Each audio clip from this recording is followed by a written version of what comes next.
we were nervous the whole week, you know. If you make 11 changes to a side, we said to the players, and we just expect them to immediately gel. It won't always happen like that, but that's certainly something we want to try and get into the team, no matter who you play with, that our systems and our communication and so on is up to scratch always. But then again, you know, we always knew we had some good cover on the bench. And yeah, no, the scoreboard maybe doesn't tell the whole story. But probably we can be very proud of playing against Van Rassie in 2 games and not getting the try away.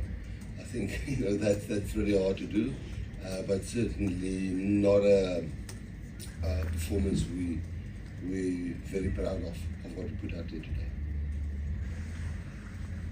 Rassie, were you quite impressed with how they stood up to that 45th minute substitution when the pack comes on? I didn't think they did in the scrums, and I didn't think they did in the maul. I think they started a line-out ball, but I think a technical penalty at the scrum. But they certainly in general play. They've got a very different tackle technique where they hold you up, and they're very effective. And their defence coach and they certainly must get well done, tap on the back for that, because it's very tough to catch a player like that and hold it up. And the guys who came on eventually broke some and get some momentum going there. But you know, they definitely a very proud team, and we really had to work hard to beat them by 17 points, which we all know, like the World Cup, it could have been a very tight game. Rassie, you said that it's not a performance that we're proud of. What didn't work? What weren't you proud of? No, it's not that. No, not effort. It's we are trying to. You know, if we get 3 injuries in a position that Kenan Moody just slots in at 13. You know, if Damian gets injured, that Andre can just start there. But not Andre didn't play not bad, not well. I can't say he didn't play badly, but the immediate in syncness with him and Andre, and we just want the team to gel together, because we've been together for a while now.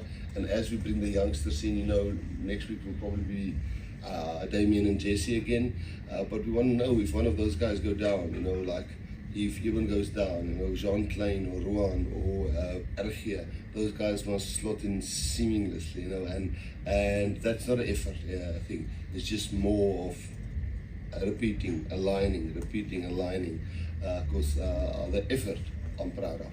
And I think we're all proud of the effort. 17 points versus them away from home, it's not too shabby. So yeah, it's just that in syncness. The breakdown seems to be a place where they maybe got on top of it. What was going on there? Was there anything that you saw that you weren't thrilled about? Is it the way that you guys kind of structure your pods now? Can you maybe get a bit technical with me? What was going on there? No, we're trying really hard, and Eben can back me up there. We trained so hard the last couple of weeks to get out of the breakdown, because we tend to give not run away penalties. We give a lot of that away. It was almost I think 18 in the rugby championship. We trained really hard to get out of the channel very quickly, so that the 9 have access to the ball and the cleaners have access to the ball.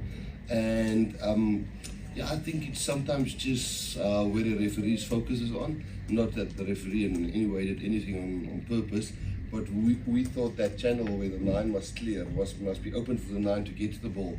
And we did find that we had to jump sometimes over him or get around him, and that I'm not saying they were illegal. We didn't handle it well enough, but on the other side we tried to get squeaky clean, because that was a bad part of our game.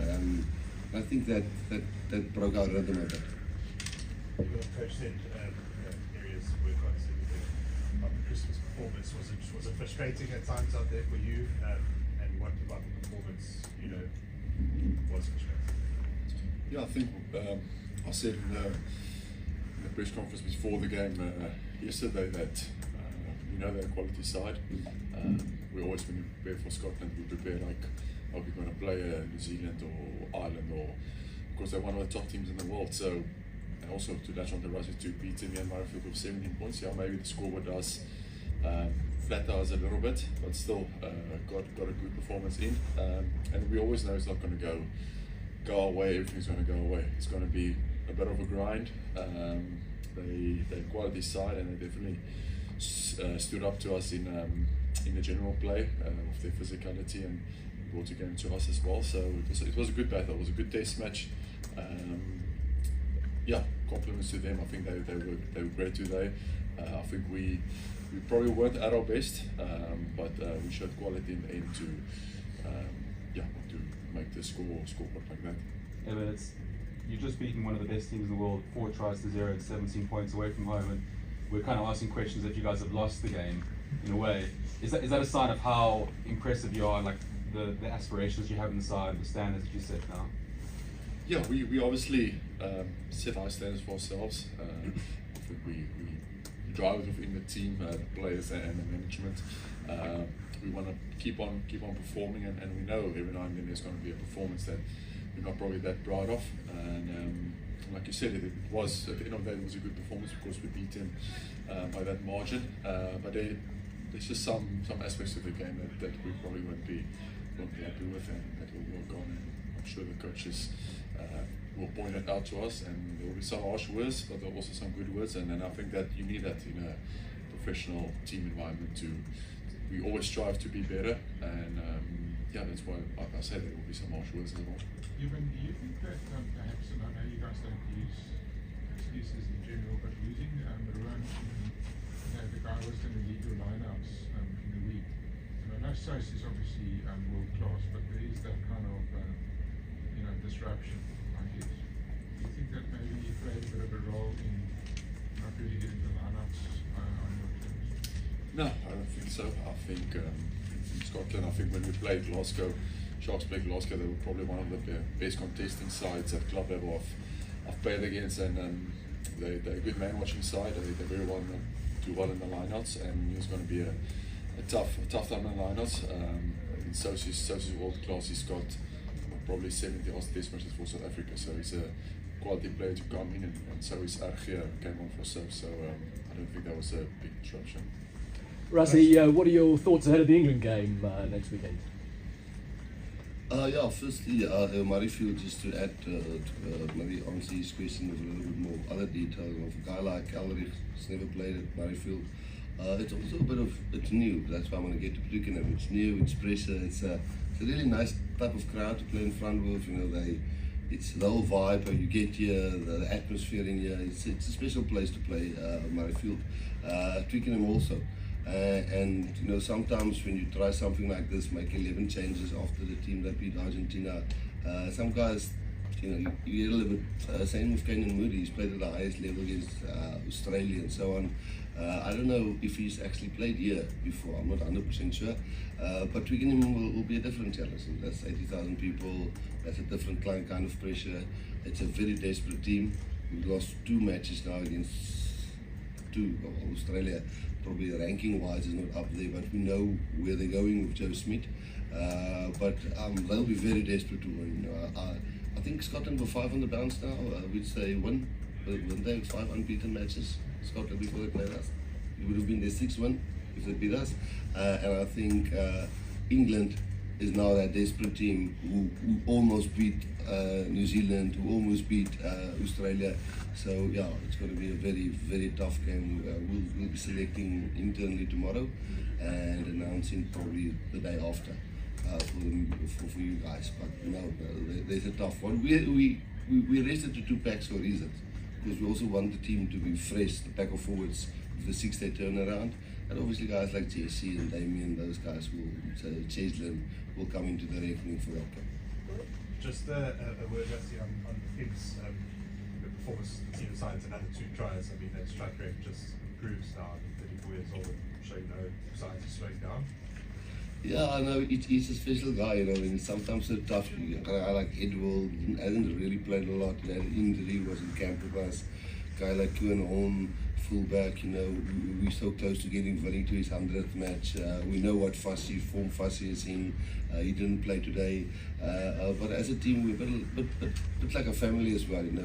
Pimp is one of us, and there's certain guys knocking really hard on the door, and we know Cheslin and Kirkley are class, and we know there's a few other wingers that we could have brought on tour, but a 3-week tour is maybe a bit different than an incoming tour. We can have them 5 weeks in camp. They learn really our culture. So as long as we can look after my Pimps and he scores tries and get Willie to his 100th test match, there's sometimes some emotional connection with players, with the whole management team, coaching staff, and when we have the opportunity, we try and make it special for them.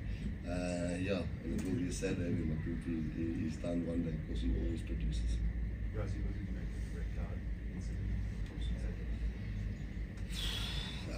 You know, I don't want to comment on those cards, because sometimes it's so tough, it's an accident, you know, sometimes it's, luckily it was not a red card, we was totally off the field, you know, but we got a yellow card when they didn't score a try, but when they were actually a red card, we didn't score a point.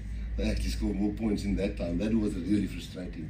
When they were 14 men and we were 15 and we couldn't score, that frustrated a bit, but sometimes I think it's just bad luck, you know. I don't think any player goes out there and do stuff on purpose. Last question? If you're in Gregor's shoes, Rassie, would that have been frustrating, given the red card?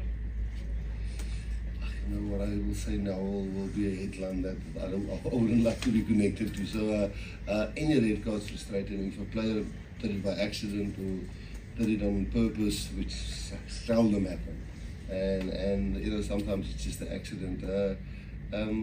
Yeah, I would feel frustrated. Thank you guys. Thank you very much.